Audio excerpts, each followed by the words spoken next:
Hey everyone, before we begin today's video, a friendly reminder to like and subscribe to the channel and to turn on the notification bell so you don't miss a single upload from me. I'm also over on Twitch, so consider following or subscribing at twitch.com/IamSlimYGO. If you want to support me in the channel, you can do so by using my TCG Player affiliate link when you shop for cards, as it's no cost to you. If you're looking for awesome custom play mats and sleeves, check out your PlayMat and use my affiliate link when you shop and it will save you 10% on checkout. In addition, if you want the best gaming chairs and gaming tables on the market, visit Gaming and use the code SLIM for 20% off and begin gaming in style. Lastly, if you really want to support the channel, consider joining my Patreon, where for as little as $1 a month you can support me and what I do here. All these links will be in the description below. With all that being said, let's get to today's video. What's going on, you guys? Slim here, back at YBM with my son Brian. He's back on the channel, closest thing to in person. You, sir, are returning to the channel for I don't know how many times it has been, but it's been through it's been through DB, one time through a 3v3, but this time it's all about you, man. Once again, you destroyed this poor locals with your signature deck, and you played Zoodiac TRI-BRIGADE. So you are still playing this deck. We saw the ban list, obviously very minimal list, but it did take away Tenki, it did take away Barrage. In your honest opinion, what did that even do? So losing the Tankies did lose a lot of consistency, I'm not going to lie. So you'll see in here that I did make a few changes to make sure that we have some kind of starter. So other than that, you're still playing the Zoo engine, because the Zoo engine just gives you easy access to your Zeus, on top of just having your perfect end board that you usually always want to end on.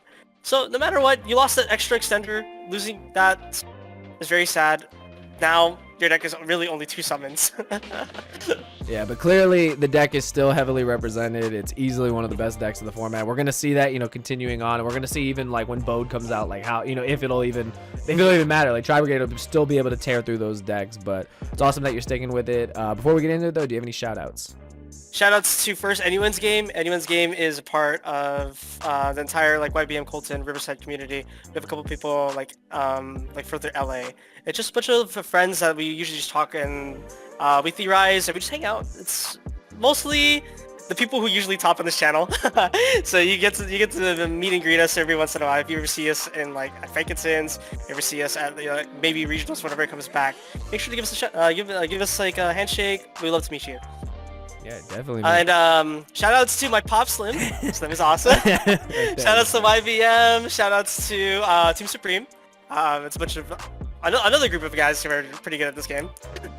And shoutouts to Nigel, booth number 634 over on Frankenstein's. Make sure to come check it out. I work there, so see me on Saturday, Sundays. I love to theory with you. For sure, man. All right, with all that out of the way, let's get into your beautiful list. All right. Oh, also Tapio cards for this mat. And Metal Lapon for the Field Center. So, starting off, it's just a standard list. It's triple fractal.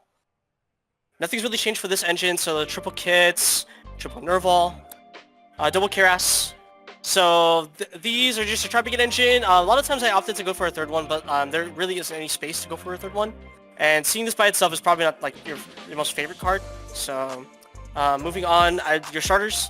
I played double Rescue Cat, and then the Zoo engine, which consists of 1 Zoodiac Rapier, 1 Zoodiac Third Blade, and one that's pretty not like that much is probably Whiptail. What I see in this is that Whiptail is a card that in case I were to ever get impermed and I can't stop it, having this attached onto a Zoodiac is just much more better than having this, because your opponent thinks twice about attacking into your monster if you end up just like ending on just the Zoodiac card. But other than that, opening up any combination of any of these 2 cards either gives you the full end board, or just a follow-up play. So for example, if I open like Thoroughblade plus any of the Zoodiacs, that's full end board. Rapier by itself is full end board. If I open Rapier plus a Whiptail, it's not bad, because then I have a follow-up Zeus play after I use the Rat for the entire end board.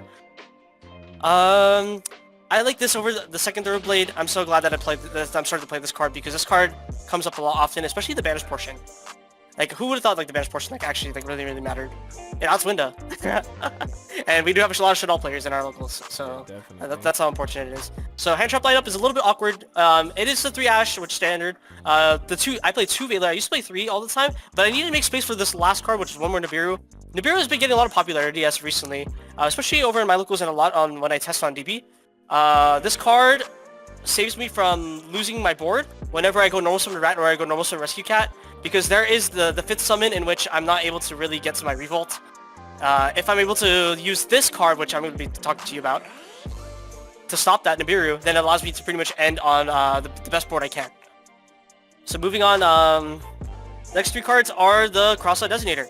This card is actually just insane for any mid-range strategy.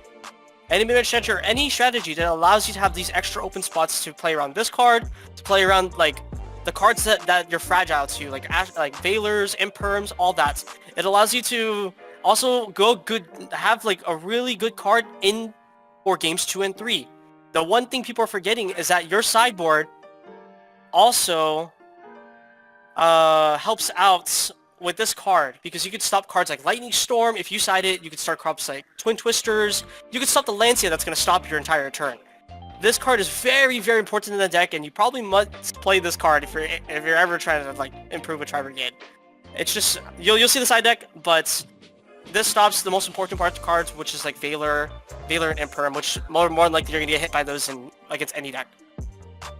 Moving on to out of the power spells, I play triple Pot of Desires. Double tip, triple Tactics Talents. Opening this with Call by the Grave or Crosse Ave Designator is actually just insane, because you get to do multiple things with it. The one of Tanky, very sad. And then the Called by Foolish Burial. Foolish Burial is very important now, because in case if I were to ever get hit on like Imperm Ash on my Rapier or my Thoroughblade, I'm able to dump one. Or if I were to get hit on my Cat immediately on summon, I could dump Kit, dump Nerval, add Keras for extra extension. And it also just able to fuel my graveyard in case if I open the Revolt and I'm not able to like end on the full board that I want to. Next is another hand trap, triple infinite permanence. I didn't pair with that because this is not a monster, but it's still your hand trap. It's one of the more important ones that completely stops like a lot of interactions. Those 9 hand traps are probably, if I see a pair of those 2, I'm more likely getting my turn back. Next is just your classic triple revolt, and then the 1 Imperial Order to pretty much just like steal games for no reason. Yeah. That is the main deck. Is 40 counts, and then moving on to the extra deck. So we play the Zoo Engine, which is the 1 Borbal, the 1 Tiger Mortar, the 1 Shotgunine, and then your Zeus. I like playing this, the Zoo Engine, because I really hate losing to Artifact Lancia, and the cat build just loses really hard to Artifact Lancia. That card's very annoying. This going second, this card allows me to get to another route, which is just sit on this for a turn, and then just maybe if I open up a copy of that plus the Revolt, I'm able to have like 2 possible interactions, which it works out really well. I like seeing that a lot. It happens very often in a lot of my matches. So moving on to Lynx, I played Onboard Amirage, then I played, let's do the ones that are not TRI-BRIGADE monsters. The Ancient Warrior, the Access Code, the Appaloosa. A lot of times I end on this. Sometimes I mostly end on this more than I end on this. Especially if I open Revolt, a lot of the times, the Ancient Warrior, the bounce is just very powerful against a lot of the decks. This card's only probably its best bet is probably against like Drytron, if I'm able to go against that matchup. But a lot of times if I can end, I would prefer to end on my Ancient Warrior if I could. And then moving on to the TRI-BRIGADE portion, it's the 1 Bearbrum, the double Farragut, the Rugal. Oh, I forgot this guy. This guy I never really summoned, but he's usually just link fodder to summon into Access Code. And then the double Omen for the rest of the extra deck. Okay, moving on to the last thing, side deck. I've played Dinosaur Pankratops. This is really good against the mirror, because if you summon this and then you start doing your plays, you can go ahead and stop an Appaloosa, or you can force a Revolt, which a lot of the times this forces at least one of the 2 interactions, and it's just a very important card moving on and trying to break boards. Drytron usually ends on maybe like 3 or 4 negates. This will probably force out 1, because you'll just immediately snipe the you'll try to snipe the Perfection or Ultimateness, whatever they choose to summon, force a negate. Next I play the one more copy of Nibiru. I want more extra protection against combo decks. On top of it, I do play the double Lancia. The double Lancia is for going first and going second. Remember that. It's even if the deck does not lose to this card, I will always at least keep at minimum 1 in games 2 and 3. Why? Because people will side this card against you when playing this deck. It is very important that you keep at least 1 or 2 copies inside your side deck. I mean, inside your main deck in games 2 and 3, because Crosse Ave Designator will save you. You'll thank me later. Next, for extra protection, I couldn't figure out what I really wanted to interact with, or what matchups that I really wanted to focus on. So I ended up using something more generic. So I did play the Gammas and the Driver in the side deck, because this card pretty much tackles almost all matchups, because what deck doesn't really use monster effects? Like, at times they were Psycho Readers, but sometimes whenever I just play the tournaments, I don't end up playing Drytron. So having these over Psycho Readers just helps me with generic matchups. If I were to ever play against, like, for example, just like a virtual deck, if I were to play against like a Prank Kid deck, it just hits much more than rather having like dead cards like the Psycho Readers or just more copies of any of these. Those are the monster portions, and I do play for the spells, Double Twin Twister, or Harpy's Feather Duster, and Double Lightning Storm.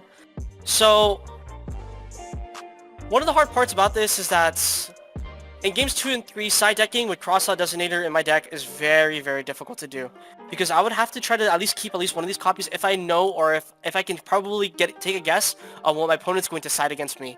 That's the one really cool thing about Crosse Ave Designator, is you try to take theory of what your opponent could possibly do to you to completely break your board. For example, there are a lot of people in my locals that play Lightning Storm, and a lot of Drytron lists that do play Lightning Storm. So I would make sure to keep at least one copy, or maybe if I'm feeling, I'll probably play the 1 and 1 Twin Twister, so I can make sure to stop my Revolve from getting sniped, so I can use it at any leisure. Other than that, the Harpy's Feather Duster is there for the extra control matchup, because we do have like a Geist player at our locals that plays like all the time. You're probably familiar with him, with Lawrence Jones. Shout out to Lawrence. Yeah, the one and only. The one and Lawrence, and then we have Cameron Loreno. You just saw his profile over on Slim's channel. He plays Orcus, so it's like a Voldemort trap version. So I wanted to make sure to maximize on at least like 5 Spawn Trap removal, because I feel like 5 is like at least a good number to at least see 1. And on top of it, it's just it's mostly for the cross targets and for just any mid-range or control matchup. And the last two ones, I do play double anti-spell. So I'm kind of iffy about this card. Sometimes it's good, sometimes it's bad, because if my opponent's siding like Twin Twisters and stuff, my Revolt's getting sniped if I flip this on standby phase. But it's really good to shut down the Drytron and the Drytron people and the people that are siding the Lightning Storm. So it's just extra security. I feel like if I somehow had like one more extra spot, I would try to find a spot for just playing Solemn Judgments instead of these. But since I don't, I think these will have to suffice for now. I don't think I'll be able to change it. I'm probably gonna keep playing the same exact card for card list for a really long time, until like the hand traps are not good enough to deal with the current meta. So if the hand trap lineup changes, then the entire deck probably will change as well. Of course. Well, you did your thing again, man. Pops is proud of you, of course. And yeah, no, thanks, Pops. Of course, yeah, no, it's awesome, man. You guys already know Brian's been on the channel multiple times, and he'll definitely be back. I already noticed. But yeah, no, there you guys go. Playing TRI-BRIGADE, playing Crosse Ave Designator, great explanations, and yeah, thank you for the deck profile, son. Thank you so much again. You guys have a wonderful rest of your day.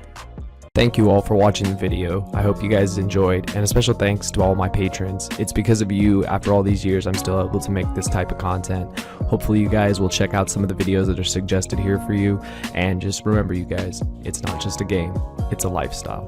Thanks for watching.